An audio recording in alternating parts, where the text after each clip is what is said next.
Today is Martin Luther King Day, and I'm actually surprised that there wasn't a big uproar that, we can't be celebrating non-white people and honoring non-white people. I mean, that's un-American, which is where we are now. It's un-American to be an American. Fancy that. Yeah, so I'm driving around here in my not named town. I'm not going to name the town because I don't want to step on anybody's toenails here. But this is a town of 8,200 people. This is where I live. It's a very nice town. We moved here from a large town to a smaller town. And I'm pretty much happy we did. But in the last couple of years, I've been somewhat disenchanted with the residents of this fine town. Let me give you some statistics. We are 93% plus white. 100% white, basically. We have some Hispanic, because we have a Mexican restaurant in town here, and we have a Chinese restaurant that accounts for the 6 or 7% of, not white people.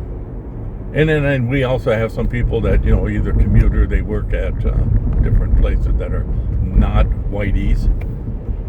So basically a white town, and median income, household income, is about $110,000. So people are doing pretty good. But keep that in mind, that we have some affluent people in this town, quite a few actually. But if you look around, the average home price in town here is about $400,000. And in this area where I am now, these are all townhouses. These sell for between $300,000 and $400,000. I can pretty much say these are all paid for. These are not people that, live here and have jobs. These are mainly retired people. We're moving into a brand new area here. This is in over $400,000 condos. And here again, these are retired folks. They've got money. They've had farms. They sold the farms. They have pensions. Maybe they were in some business where they made gobs of money or whatever. Doesn't matter.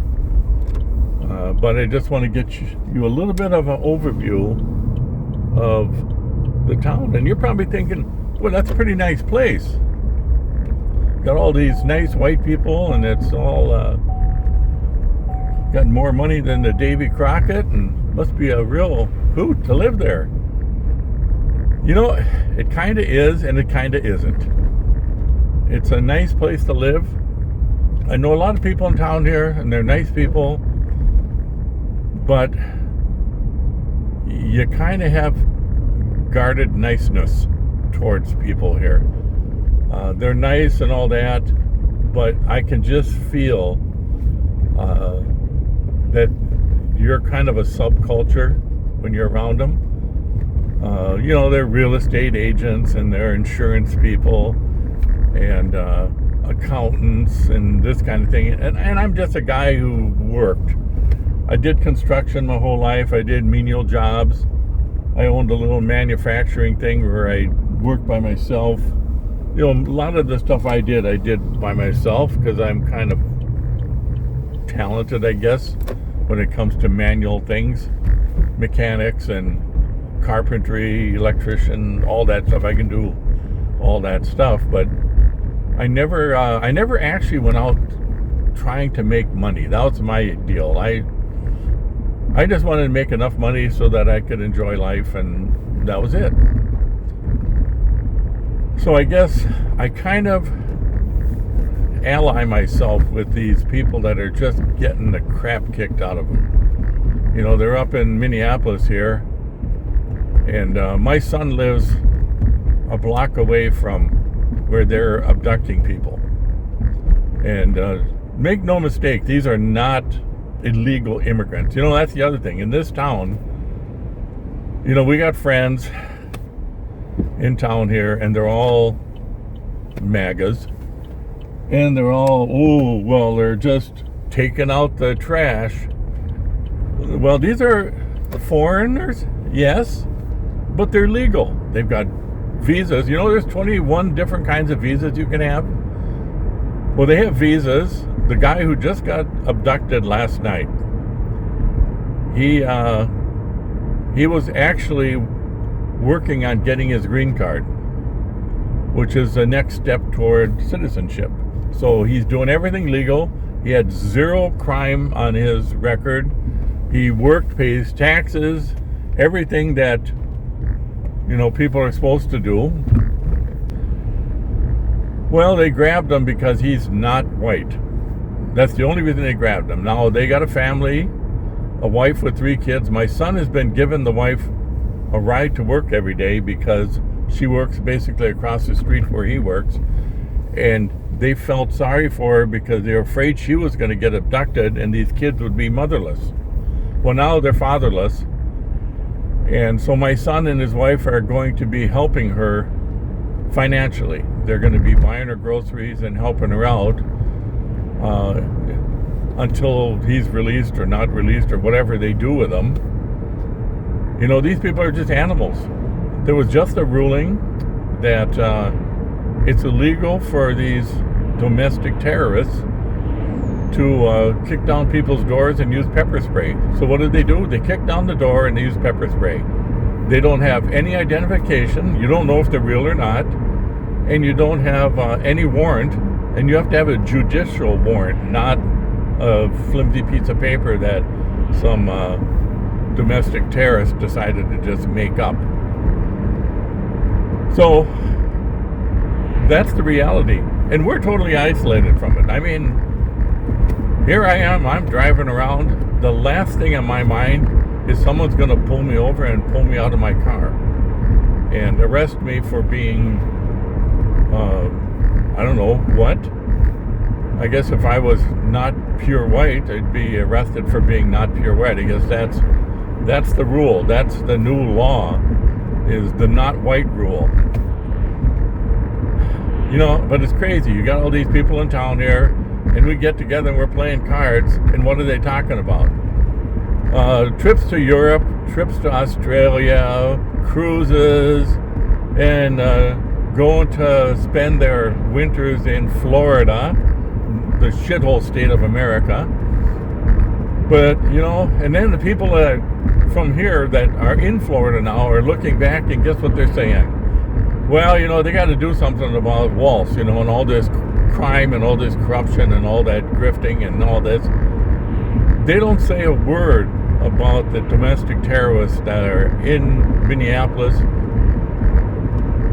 vandalizing houses. You know, when they kicked this poor guy's house door down, the neighbors went to the hardware store, bought a new door and installed a door. Here it is, it's 7 below zero, and they don't have a front door. And these ICE people, you know, they just take the guy and they run off. They could care less.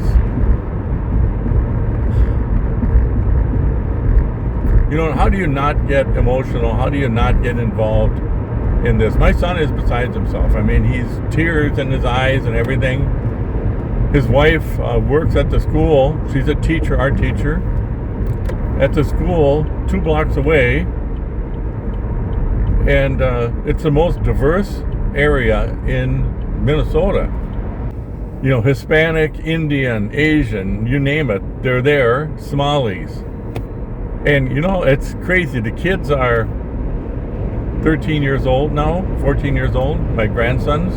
I got triplet grandsons. And they're colorblind. You know, these are just normal kids. These are kids that, you know, they know from school, and they're friends, and they all get along because their parents haven't taught them how to hate each other yet. And eventually, you know, they'll learn through interactions in their schools and maybe going on to college and stuff.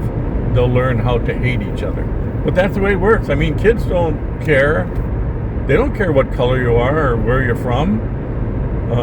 If you're friendly and you play games with them and you do the same video games, whatever, you're all buddies.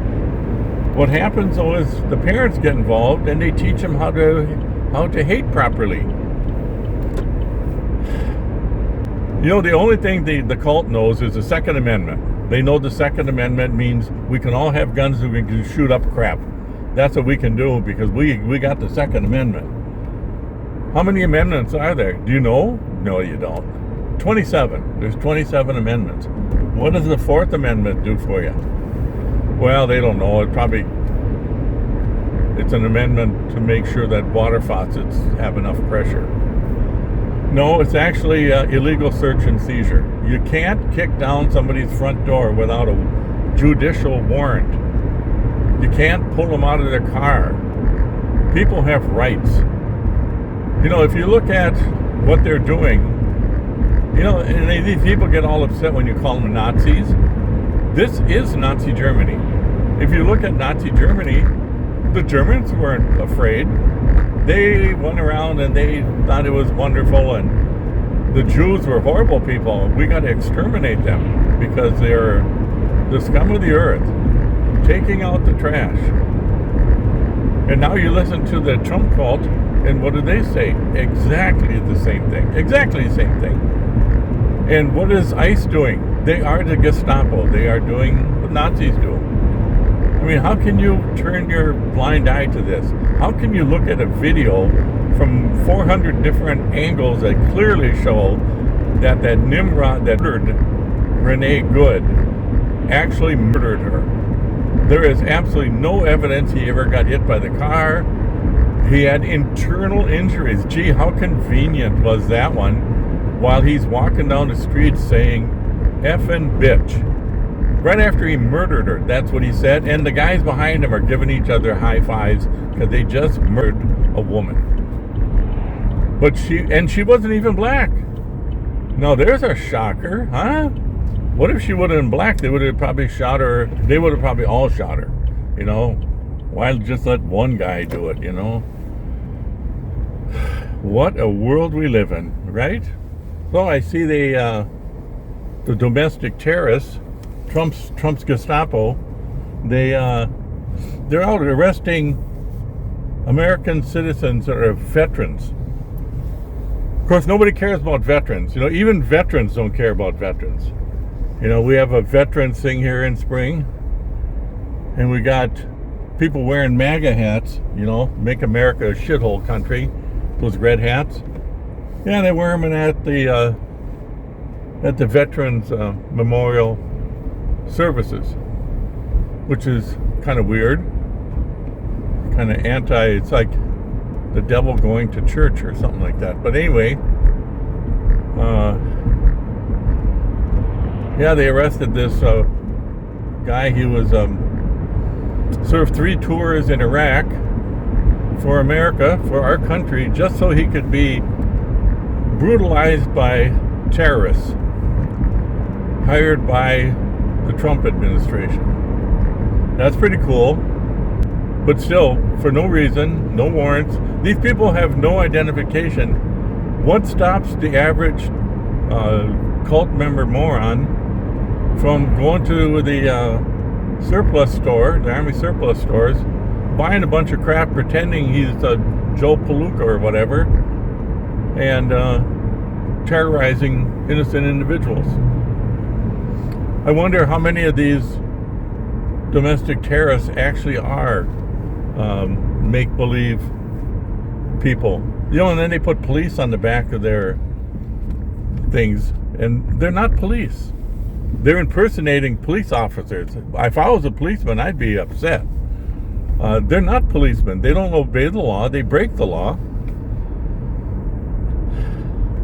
I don't know, folks. We're in a really bad time. This is a Trump town. Like I say, there was one Harris sign in town here, and it was mine. I'm the only guy in this whole town of 8,200 people that put a sign on public property. There were a couple that put signs in front of their houses, but you had to have them right up against your house. If they were out within reach of the street, they were gone. These Trump people are just like the domestic terrorists you see. They're just like that. They're animals. You can't. If I was to put a flag up in front of my house upside down, which is the military signal for distress, which the country is in right now, my house would be pummeled with rocks and everything. I'm sure it would. We'd be vandalized. You know, it's a nice town as long as you are a Trumper. You know, once you turn against that, well, your life is in your own hands. And it's not that everybody in town here is like that, but I'd say the majority. You know, I stopped down at one of the stores downtown a couple weeks ago to pick up something, and I had my Canada hat on. The guy kind of gave me a look. He goes, "Are we on the same zip code here?" And I go, "Yeah. If you think Trump is a scumbag, yes." He was absolutely elated. His wife works for the school system. He's a legitimate businessman. Been here for a long time. And we had a nice talk, and he was very pleased that he met somebody that he didn't have to mince words.